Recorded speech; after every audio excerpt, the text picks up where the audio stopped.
Welcome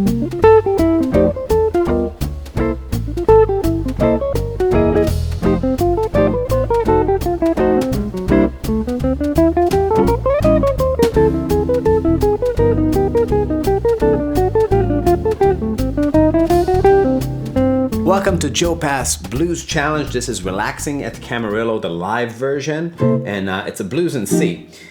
Fourth chorus, it starts like this. So one, ba da da da da da do do ba ba ba ba. So it's a triplet on the end of one, right? Da da da da da da da da. So on the C7, it's a super cool lick. This is a G minor 9 arpeggio,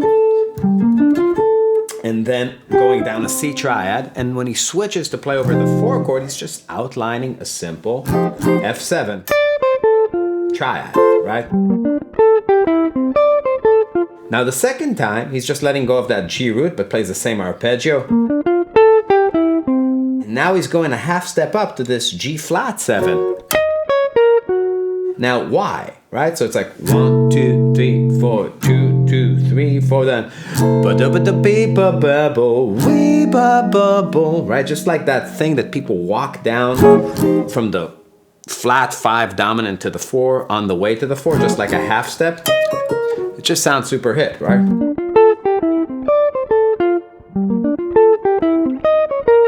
Now he plays some bebop starting on measure 5. He goes.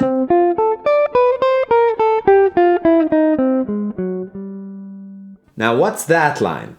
F triad just on the 4 chord. Enclosure around that 5th of F, which gives you that sharp 11 in sound, but then he's going using the 4th right after it. So he's going back to just Mixolydian after. That's sort of like bebop scale language, right? Just walking down from the root to the flat 7 using a passing tone, using the major 7th in there.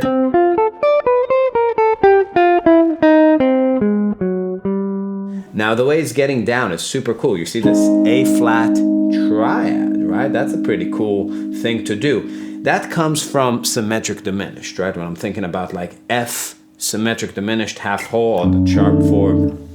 In blues, oftentimes on measure 6, you got that sharp 4 diminished chord. And if you just think about the harmony of symmetric diminished, right? You have F7, A flat 7, B7, D7 when you're moving dominant chords in minor thirds. So that's that A flat 7 triad right there. So you have the line.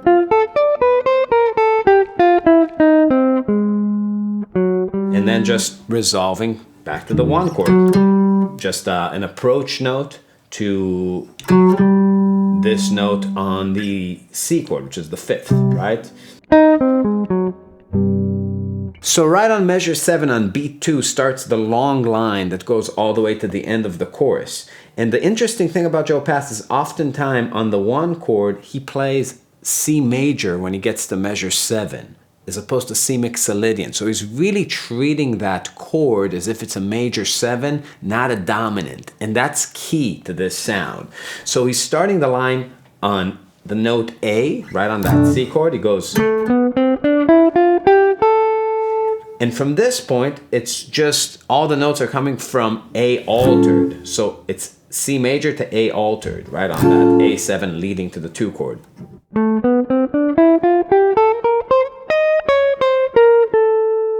So the super interesting part is on the last chord, the 5 chord. He's just treating it like a long G7 and he goes.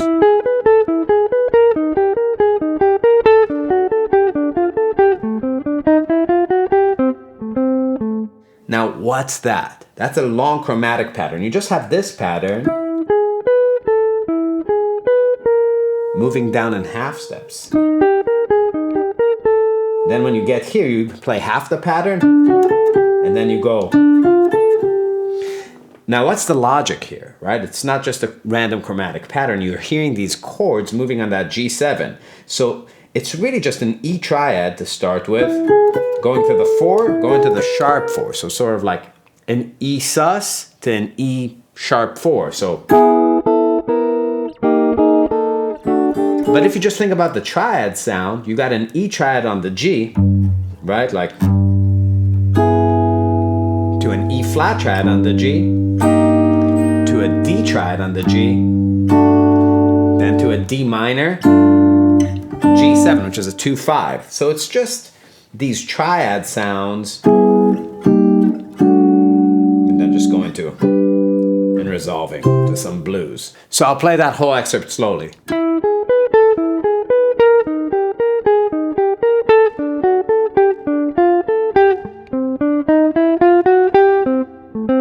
So the end is just major pentatonic with some chromaticism. So here's the whole chorus slowly. A 1, 2, 3, 4, 1.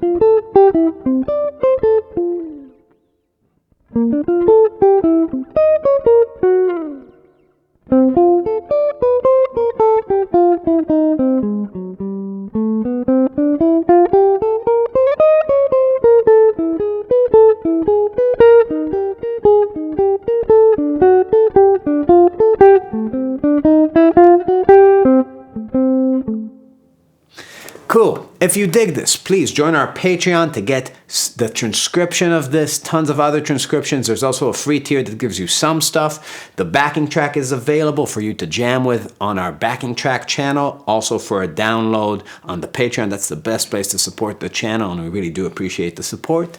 Also, like, subscribe, comment, ring the bell, and we'll see you tomorrow for more content.